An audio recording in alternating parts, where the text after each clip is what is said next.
বাংলাদেশে গুমের ঘটনায় ভারতের সম্পৃক্ততা খুঁজে পেয়েছে তদন্ত কমিশন। দুই দেশের মধ্যে বন্দি বিনিময়ের কার্যক্রম এবং আটক ব্যক্তিদের সম্ভাব্য পরিণতি সম্পর্কে গোয়েন্দা তথ্য তুলে ধরতে গিয়ে কমিশন তাদের প্রতিবেদনে জানায়, বাংলাদেশে গুমের ঘটনায় ভারতের সম্পৃক্ততা জনসম্মুখে একটি আলোচিত বিষয় হয়ে দাঁড়িয়েছে। সাবেক বিচারপতি মাইনুল ইসলাম চৌধুরীর নেতৃত্বাধীন ৫ সদস্যের কমিশন সম্প্রতি সত্য উদ্ঘাটন শিরোনামে প্রতিবেদনটি রাজধানীর রাষ্ট্রীয় অতিথি ভবন যমুনায় প্রধান উপদেষ্টা অধ্যাপক ড. মোহাম্মদ ইউনূসের কাছে হস্তান্তর করে।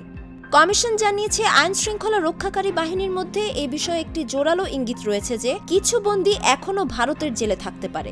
ভারতে বন্দী থাকতে পারে এমন বাংলাদেশি নাগরিকদের খুঁজতে ভারতে অনুরোধ করা হবে বলেও জানায় কমিশন। মাঠের অলরাউন্ডার আমি, আর ঘরের all rounder Tylox. Tylox toilet cleaner, clean মানেই টাইলক্স।